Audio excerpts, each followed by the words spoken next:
अस्सलामु अलैकुम वरहमतुल्लाहि वबरकातुहू। जी हाँ दोस्तों, उम्मीद है कि आप तमामी हजरात खैर आफियत से होंगे, तमामी लोग अच्छे होंगे।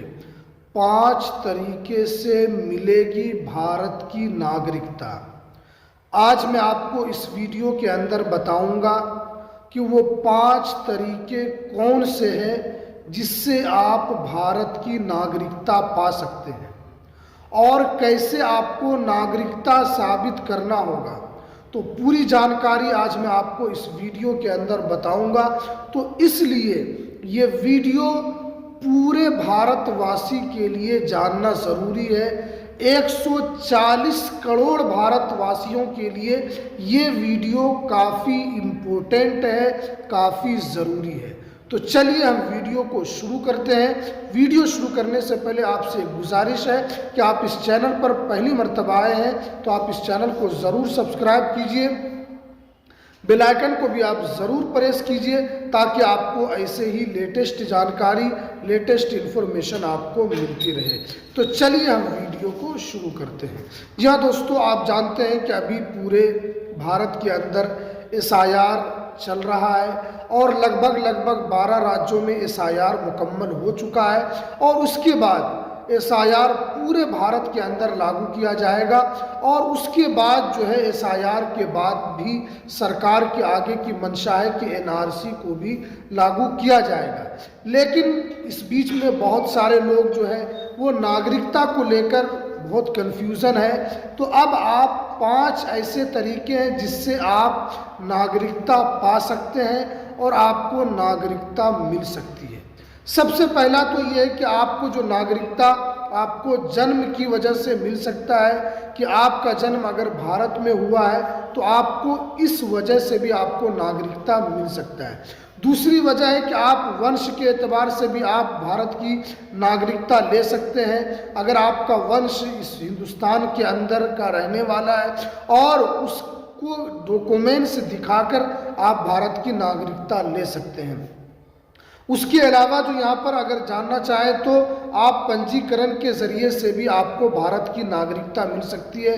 और चौथी जो है आपको विदेशीकरण की वजह से भी आपको यहाँ पर नागरिकता मिल सकती है। और अगर आप इस देश के हैं और अगर आपकी शादी किसी दूसरे देश में हुई है तो भी आपको नागरिकता मिल सकती है।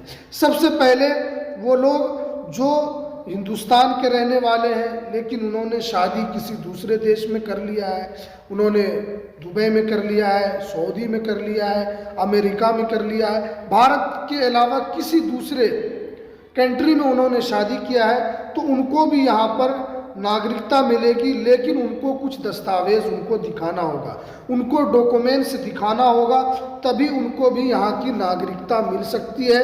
और उसके अलावा अगर पंजीकरण की बात करूं तो पंजीकरण से भी आपको भारत की नागरिकता मिल सकती है। देखिए, बहुत सारे लोग ऐसे हैं जो कि बाहर के रहते हैं और वो केंद्र सरकार के सामने वो पंजीकरण कराते हैं और वो रजिस्ट्रेशन कराते हैं और नागरिकता के लिए वो आवेदन करते हैं। और जब उनका नागरिकता के लिए आवेदन एक्सेप्ट हो जाता है और उनको भारत सरकार के ज़रिए से नागरिकता का प्रमाण पत्र दिया जाता है तो वो भी आप उसके ज़रिए से भी आपको नागरिकता यहाँ की मिल जाएगी।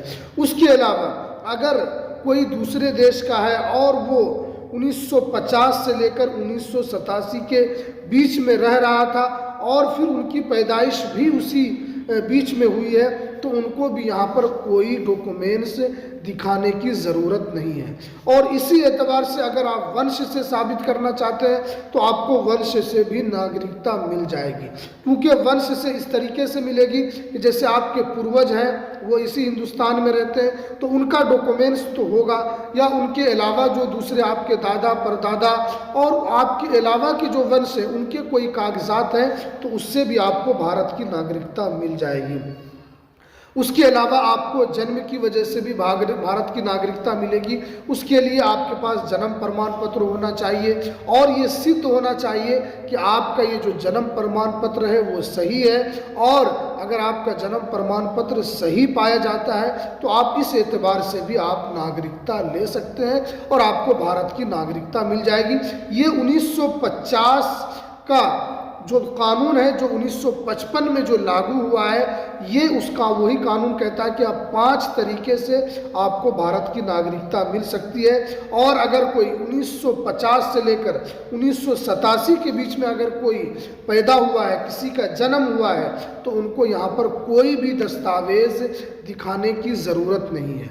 अब क्योंकि नागरिकता को लेकर पिछले दिनों काफ़ी ज़्यादा लोगों के अंदर एक तरीके से हड़बड़ी देखी जा रही है, और जब से ये डिटेंशन कैंप यूपी के अंदर बन रहा है, तब से लोगों के अंदर और काफ़ी ज़्यादा नागरिकता को लेकर काफ़ी कन्फ्यूज़न है। क्योंकि यूपी के पश्चिमी यूपी में डिटेंशन कैंप बनाया जा रहा है, और वहाँ पर जो अवैध प्रवासी हैं, जो गलत तरीके से भारत के अंदर रह रहे हैं, बांग्लादेशी, रोहिंग्या जितने भी हैं, उनको वहाँ से उठाकर उस डिटेंशन कैंप में डाला जाएगा और उनको उसी के अंदर रखा जाएगा। तो इसलिए लोगों के अंदर काफ़ी हड़कंप मचा हुआ है। लेकिन आपको टेंशन नहीं लेना है और आपको यहाँ पर घबराने की बिल्कुल भी ज़रूरत नहीं है, क्योंकि बहुत सारे लोग परेशान हो जाते हैं और बहुत सारे लोग ऐसे हैं कि जो बहुत ज़्यादा डिप्रेशन में चले जाते हैं। तो इसलिए आपको ज़्यादा टेंशन नहीं लेना। अगर आपकी पैदाइश 1950 से लेकर 87 के बीच में हुई है, तो आपको कोई दस्तावेज़ यहाँ पर दिखाने की ज़रूरत नहीं है। इसी तरह अगर आपकी पैदाइश 1987 से लेकर 2004 के बीच में हुई है, तो आपको माता पिता में से किसी एक का आपको डॉक्यूमेंट्स दिखाना होगा, किसी एक का डॉक्यूमेंट्स देना होगा। जैसे उनका जन्म प्रमाण पत्र होगा, या उनका 1987 से पहले का कोई कागज़ होगा आपके माता पिता का, या उससे पहले के डाकघर का कोई कागज़ होगा, कोई भी डॉक्यूमेंट, जैसे उनका पासबुक होगा 1987 से पहले का। तो कोई एक दस्तावेज़ अपने माता पिता का आपको दिखाना होगा, तभी आपको भी भारत की नागरिकता यहाँ पर मिलेगी। उसके अलावा अगर आपकी पैदाइश 2004 से लेकर 2025 के बीच में हुई है, तो आपको माता पिता दोनों का एक एक डॉक्यूमेंट्स आपको देना होगा। ये साबित करना होगा कि आपके माता और पिता दोनों इस देश के नागरिक हैं, और उसके बाद फिर आपको यहाँ की नागरिकता मिलेगी। क्योंकि इस तरीके से सरकार भी SIR भी करा रही है और NRC भी आएगा, और उसके अंदर जब लोगों से डॉक्यूमेंट्स मांगे जाएंगे, ऐसा नहीं है कि जो 140 करोड़ लोग भारत के अंदर रहते हैं सबसे डॉक्यूमेंट्स मांगा जाएगा, ऐसा नहीं। क्योंकि हमने आपको पूरा बताया, कोई विदेश का है, उन्होंने शादी कर लिया, तो उनको भी यहाँ पे नागरिकता के लिए उनको दस्तावेज़ देना होगा, या कोई अवैध तरीके से रह रहा है, तो ऐसा नहीं है कि आपको डिटेंशन कैंप में डायरेक्ट डाल दिया जाएगा अगर आप नागरिकता साबित नहीं कर पाएंगे, नहीं, बल्कि आपको मौका दिया जाएगा। आप कोर्ट का दरवाज़ा खटखटा सकते हैं, हाई कोर्ट जा सकते हैं, उसके बाद सुप्रीम कोर्ट जा सकते हैं। वहाँ से भी अगर न्याय नहीं मिलता है तो आपको कुछ वक्त दिया जाएगा कि ताकि आप डॉक्यूमेंट्स बनाकर यहाँ पर दिखा सकें। तो चलिए, ये कुछ जानकारी जो निकल कर आ रही थी, तो चलिए हमें दीजिए इजाज़त, फिर मिलते हैं किसी नेक्स्ट वीडियो में नई अपडेट।